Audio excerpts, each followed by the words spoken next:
All right, everybody, you guys did that SFG warm-up. You should be feeling pretty good, ready to roll. We are going to go through another strength block. So we're gonna need to set a timer for 20 minutes or anywhere between 10 and 20 minutes. Just kind of depends on the amount of time you have to exercise that day. And you're gonna need a single kettlebell. We're gonna go through all our foundational movements. We're gonna do goblet squats. We're gonna do some leg supported rows, which would be a good pulling movement.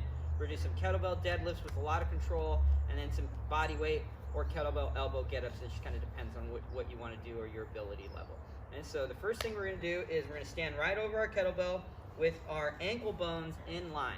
We're going to do a good hip hinge with a nice flat back, and we're going to pop this bell up to our chest level. We're going to set our feet shoulder width apart with that 5 to 30 degree turnout that we covered in the phase 1 of the bodyweight movements.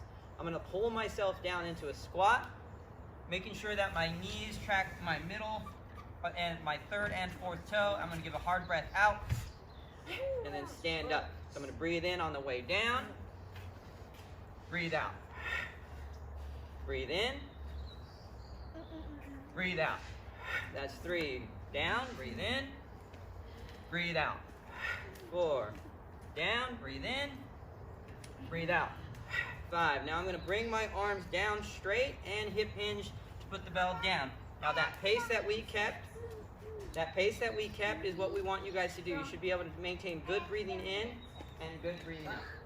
Ellie accidentally did 6. That's okay too. Okay, just make sure you do as many as you can with good technique, but don't go over 10 or else you're not going to be able to train the next day, because squatting does create a pretty significant amount of soreness. So what we're going to do next is rotate the handle of our kettlebell 90 degrees. I'm going to take my right foot and I'm going to step back so that my big toe of my right foot is in line with the left heel. I'm going to hip hinge and put my left forearm on my left thigh. I'm going to grab the kettlebell with my right hand, and we're going to do 10 leg supported rows on each side. So we're going to pull, breathe out. Breathe in, breathe out. 2, 3, 4. Alina here is the strongest person, and she's over there rowing with a 20-pound bell. 6. 7, yeah? 8, 9, 10. Good. For those of you that have trouble counting or breathing during your training, counting out your reps is a good way to exhale while you're doing the pulling pattern. Kind of keeps your breathing at a good rhythm. So now hip hinge, put right arm on right thigh, grab bell in left hand, and we got 10 rows. So breathe out. 1, 2, 3,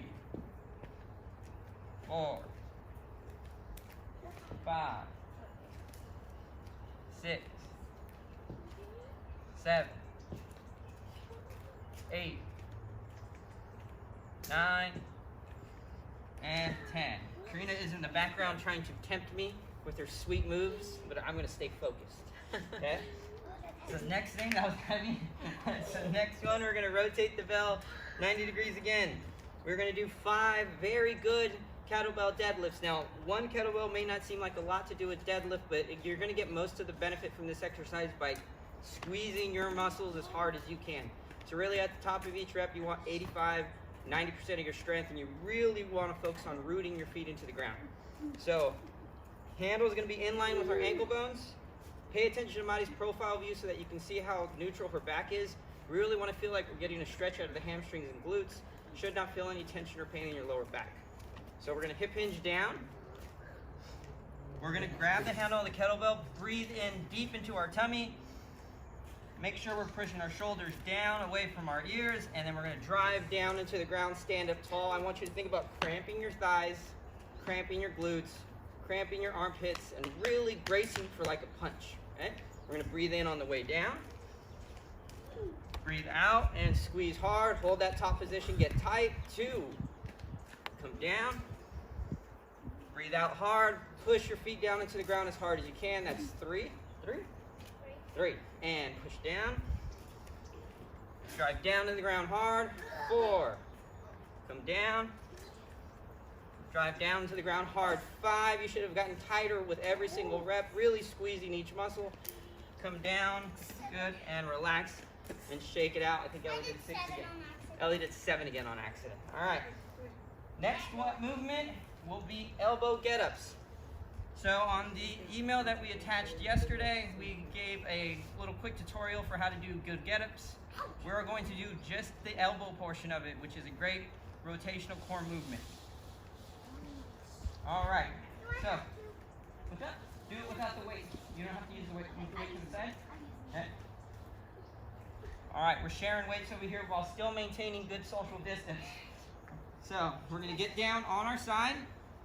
We're gonna loop our hand through the kettlebell, pistol grip with the left hand, and we're gonna roll onto our back, drive the bell up into the air, make sure that arm's locked out, and it's right over your shoulder. You're gonna push through your right leg, roll up onto your elbow, come back down, just doing the elbow.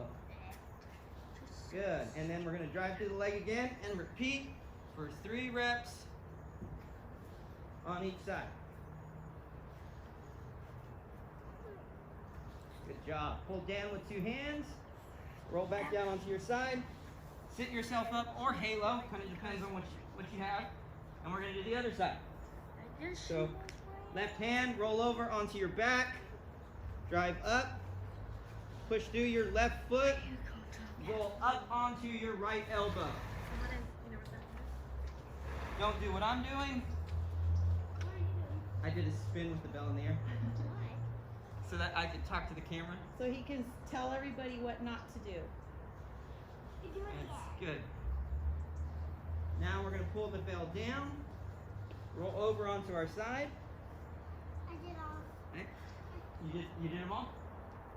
So, strength block would be goblet squats, 10 leg supported rows on each side, 5 kettlebell deadlifts, and then 3 elbow get-ups on each side with weight or without it. So you're going to loop through those 4 movements as many times as you can in 20 minutes, making sure to keep good technique the whole time. If you guys need anything, make sure to reach out. We're here for you. If you're having any aches or pains or something doesn't feel as smooth as it does in the video, let us know. You can text us, call us, or email us. Great You job. guys are awesome. Goodbye. Bye. Keep moving. Yeah. Oh, So keep itchy. moving. More, right there. All right. Perfect. All right. It's all about social distancing. Do 6 your feet part apart. for the greater good. Okay. Doing our part. So, you've gone through the SFG warm-up, you've gone through the strength block. We provided a kind of a level 1 foundation conditioning-based workout. This would be a little bit more moderate. We're going to do 2-hand swings. Now, if you've never done a swing before, completely okay. We're going to be providing you guys this information that will hopefully get you there. But just go back and then do the level 1 conditioning. We're still going to be doing everything on the minute, so you still need a timer or the seconds app that Madi mentioned. If you guys need some help with that to set up workouts, please reach out and we'll be more than happy to. We're going to do 10 swings, which is going to take about 15 to 18 seconds, and then we're going to spend the remainder of that minute marching in place, or maybe even doing a little like skipping in place, and we'll cover that. We'll make the little ones skip back and forth for the time. We're going to do 4 rounds together, but at home you can do this for 10 minutes all the way up to 20. It kind of just depends on how much time you have. So we're going to start a foot length back from the bell. We're going to cover a couple important breathing principles before we start, because while we're swinging I'm going to be counting and I'm not going to try to talk that much because I'm going to be bracing my midsection. So we want to make sure that we're breathing in when we're hiking the bell back, and we're doing a hard forced exhale, or even that power swing breath, which is a T with S's. Thank you so much, Alina. Okay, you want that to lock out your hips and breathe out hard when you're hip hinging. Karina's going to watch me do my swings. That's going to help me out later. Okay, so we're going to set up, push our hips back, reach down, grab the handle of our bell, okay, and we'll begin. And hike back.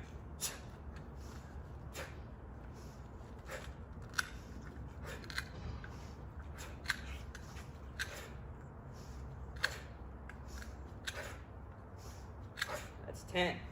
Or maybe, okay. You're a horrible counter. I'm going based on time. I got it in my head. So I now mean, they we're do say the now better we're trainer marching you in are, the place. worse you get at counting. Okay. So we're gonna march in place. I'm focusing on pulling my knees up. My toes should be up like I'm holding a bucket of water on the front of my foot, and I'm focusing on driving my elbow back. Or if you have the place, you have the space, you can do what Alina's doing and do a little skipping. Okay? 15 seconds left. All right, 7. Shake it out. 6. Start focusing on what you're gonna do. I'm gonna count the reps out on this next one so that we can kind of make sure we're doing the right amount. So 3, 2, and 1, 2, 3, 4, 5, 6, 7, 8, 9, 10. 11. So back to our marching. To be young again. It's so nice. It's something.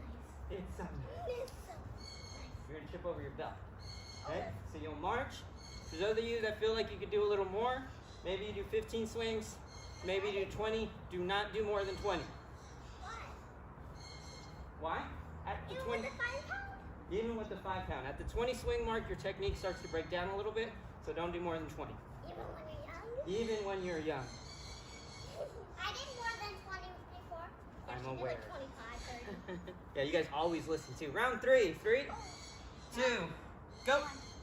1, 3, 2, 6, 3, 10, 4, 5, 6, 7, 8, 2, 9, 4, 10. 3. That's what I gotta live with, people. Marching. What do helpers do? Not help. Not help. Yeah. I'm helping. You guys will find me at the gym, socially isolating myself from my own kids. With what? The freezer?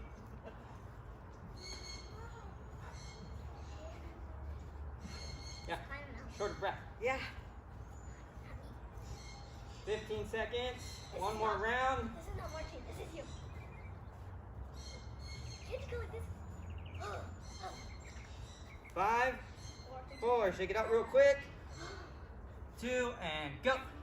16, 1, 2, 3, 4, 4, 6, 5, 8, 6, 7, 8, 9, 10. Good. All right, so you would march the rest of that. Again, take that to either 10 minutes, 15, 12, 14, whatever number she was throwing out, but don't do more than 20 minutes and keep your reps below 20. I suggest doing 10 and then focusing on making those 10 a little harder. As you can see, shorter breath. Just So, remember, we put out different phases for a reason. If you haven't gotten to the swing yet, be a little bit patient and don't try something we haven't gone over with you. If you want to try something new, first reach out to us and we'll see what we can do to get you the right coaching. all right, if you guys have any other questions, reach out. We're here for you.